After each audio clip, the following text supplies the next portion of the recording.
Bonjour à tous, merci d'être venus. Je vais me présenter, je m'appelle Cécile Huimoa, je suis consultante chez SWAT. Donc là, je vous ai mis mon Twitter, si ça vous intéresse. Et aujourd'hui, on va parler de CSS. Donc je pense que tout le monde ici connaît CSS pour s'être au moins arraché quelques cheveux en essayant d'aligner correctement des éléments. Et en fait, moi, je voudrais vous montrer que CSS, ça peut servir à plus que rendre un site responsive ou avoir un côté front qui est plus attrayant, et qu'on peut faire quelque chose comme dessiner avec. Donc déjà, on va faire un petit rappel. Donc en fait, écrire du CSS, ça revient à écrire des règles. Et une règle CSS se décompose comme ça, en fait. Donc on va avoir une première partie qui va être le sélecteur, qui va permettre d'identifier l'élément sur lequel on va appliquer le style, et une deuxième partie qui va être une ou plusieurs déclarations avec une propriété et une valeur. Donc tout simplement, là, on dit juste que les éléments H1 seront de couleur rouge. Donc ça, c'est ce qu'on va essayer de faire en moins de 15 minutes. Donc ça peut paraître un petit peu complexe comme ça, mais vous allez voir, on va découper tous les éléments en éléments simples, et au final, on arrivera à ce résultat. Et ben, on va commencer. Donc là, tout simplement, j'ai juste une div avec un fond bleu. Donc pour le rendre un petit peu plus sympathique, si j'ai ma connexion. Hop.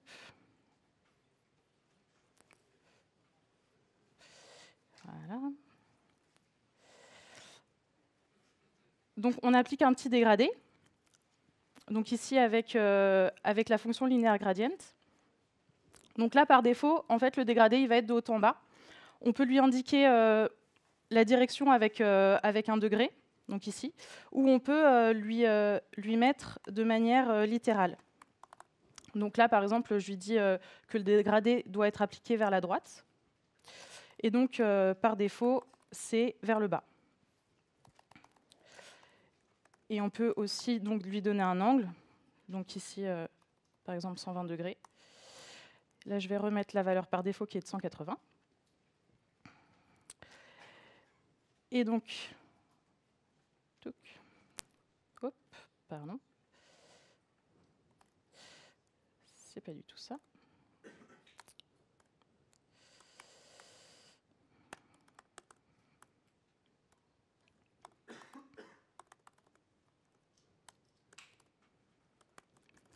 Donc là, on crée la platine vinyle. Donc ici, on a tout simplement un rectangle de 400 par 300 auquel on applique un border radius de 10%. Donc ici, c'est ce qui va nous créer l'arrondi. Donc si par exemple, si je mets 5%, en fait, on voit que l'arrondi est moindre.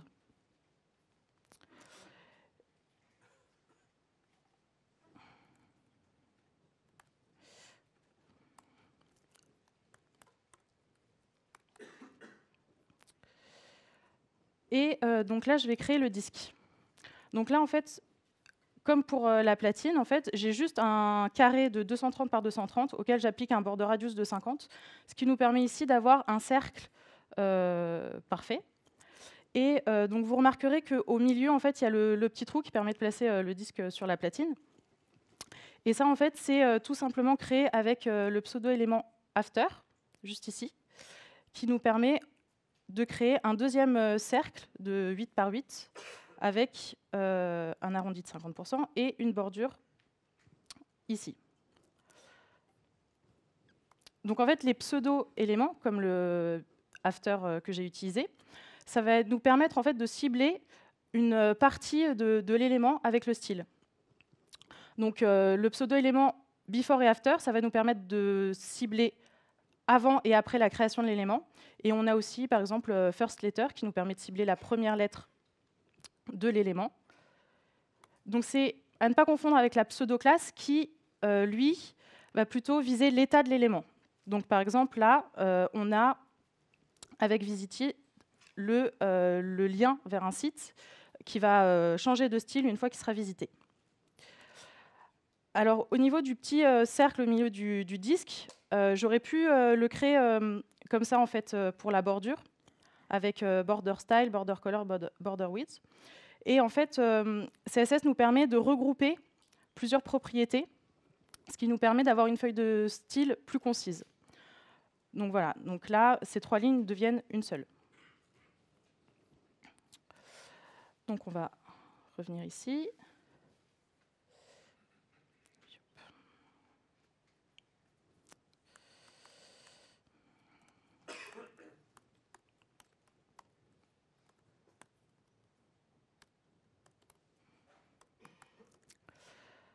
OK. Donc ici, on a mis une étiquette à notre disque. Donc là, toujours le même principe d'un carré 80 par 80 auquel on applique un arrondi. Et avec les pseudo-éléments before et after, en fait, ça va nous permettre de créer ici un cercle avec une bordure rose. Et avec le after, ici, ce demi-cercle. Donc en fait, là, le demi-cercle, c'est en réalité un rectangle auquel on indique un arrondi que pour certains angles.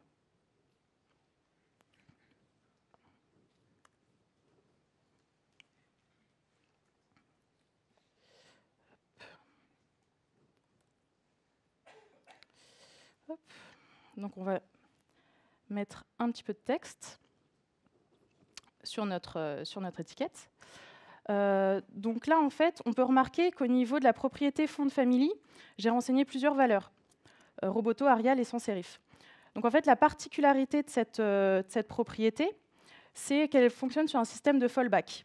C'est-à-dire que si jamais le navigateur n'a pas la première police, il va basculer sur la deuxième et ainsi de suite. Et en fait, ce système, il va être jusqu'à la précision du caractère. C'est-à-dire que si on a un caractère spécifique pour une fonte, mais que le navigateur ne l'a pas, il passera sur la police suivante pour ce caractère uniquement. Et donc une bonne pratique, c'est de terminer par un type de fonte, comme ici, sans sérif.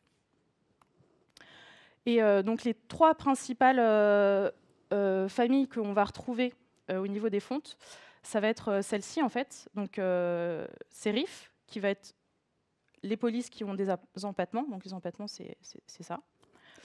Sans sérif, qui donc sont les polices qui n'ont pas d'empattement. Et monospace. Donc monospace, elles ont la particularité d'avoir chaque caractère qui ont la même largeur.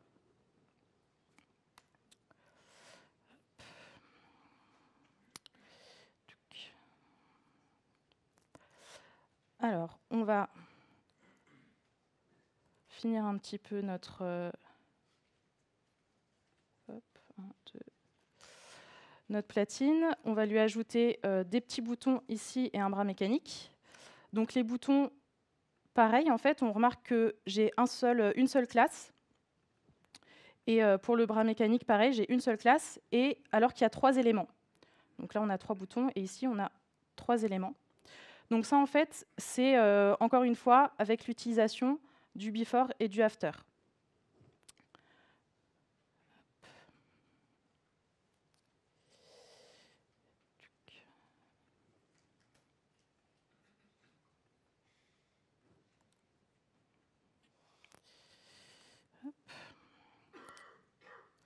Donc là, pour rendre notre platine vinyle un petit peu plus réaliste, on va lui ajouter des rainures ici et des reflets.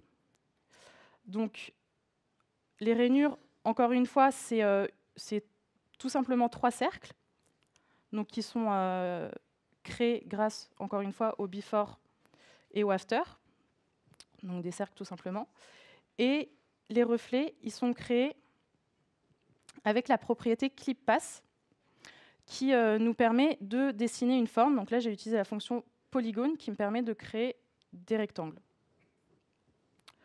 Donc la propriété clip pass, elle va permettre de créer une forme de rognage. Et donc en fait, c'est très pratique quand on a une forme particulière à créer. Donc là, moi, j'ai créé mes triangles à l'aide à l'aide du site ici. Et donc j'ai utilisé la fonction polygone, mais il y en a plein d'autres qui existent. Donc il y a ellipse, il y a circle, il y en a plusieurs. Et maintenant, on va animer tout ça. Et hop, et je cherche, tac, avec, hop. Donc là, en fait, l'animation, donc elle est créée ici. Avec cette animation, on lui précise un keyframe à utiliser, donc qui est défini juste en dessous. Je vais y revenir. Avec plusieurs propriétés qui existent. Là, moi, j'ai juste spécifié la durée et donc la durée d'animation qui est de 4 secondes et son comportement, donc de manière linéaire et infinie. Donc là, dans mon keyframe, je lui précise que l'état initial, c'est une rotation de 0 degré et l'état final, une rotation de 360 degrés. C'est-à-dire que sur 4 secondes, on a notre disque qui passe d'une rotation de 0 à 360 degrés pour faire le tour complet, de manière linéaire et infinie. Et là, en fait, alors je vais mettre ma souris là, c'est pas très perceptible, mais en fait, le bras mécanique fait une petite oscillation. Donc c'est le même principe, seulement là, pour les keyframes, j'ai utilisé des pourcentages. Donc en fait, on n'est pas obligé de préciser un état initial et un état final. On peut aussi lui définir des étapes avec un pourcentage de progression de l'animation. Donc là, sur 2 secondes, à 0%, il va avoir une rotation de 20 degrés. Et à 30% des 2 secondes, il sera à 20,5, etc. Donc, le contrat est rempli. On a terminé notre platine vinyle que je vous avais montré au départ. Pour les animations, comme je vous disais, il y a beaucoup de variables qu'on peut ajouter. Moi, je suis restée sur quelque chose d'assez simple. Mais les animations, ça nous donne énormément de possibilités, que ce soit pour faciliter la navigation de l'utilisateur ou l'aider à faire ses premiers pas dans une application, ou attirer son attention quelque part, ou tout simplement avoir quelque chose qui est plus attractif. Donc, comme vous l'avez vu, nous, on a fait en moins de 15 minutes une petite platine vinyle. Et CSS nous offre énormément de possibilités. Donc là, je voulais vous montrer, ça c'est une peinture qui est réalisée uniquement en CSS par donc Diana Smith. Je vous invite à aller voir son site. Elle a plusieurs créations. C'est assez impressionnant. Donc, sans aller forcément jusque-là, moi, j'ai utilisé uniquement des rectangles, des carrés, des cercles, des triangles. Donc vraiment des formes assez basiques. Et finalement, avec ça, on arrive quand même à un résultat qui est plutôt pas mal. Et donc, en fait, ça rappellera peut-être à certains d'entre vous un jeu qu'on avait quand on était petit, qui est le Tangram, qui, avec des formes simples et beaucoup d'imagination, permet de créer tout un univers. Hop. Donc, si le sujet CSS vous a plu, j'ai aussi écrit une ref-card sur Redécouvrir CSS que vous pouvez télécharger sur le site de SOAT dans la partie publication, accessible via le QR code. Pour ceux qui aiment le papier, j'en ai des exemplaires avec moi que je distribue volontiers. Et donc pour ceux qui veulent retrouver le code qu'on a vu ensemble, tout est disponible sur mon profil CodePen. Donc n'hésitez pas à aller jeter un coup d'œil. Et merci à tous.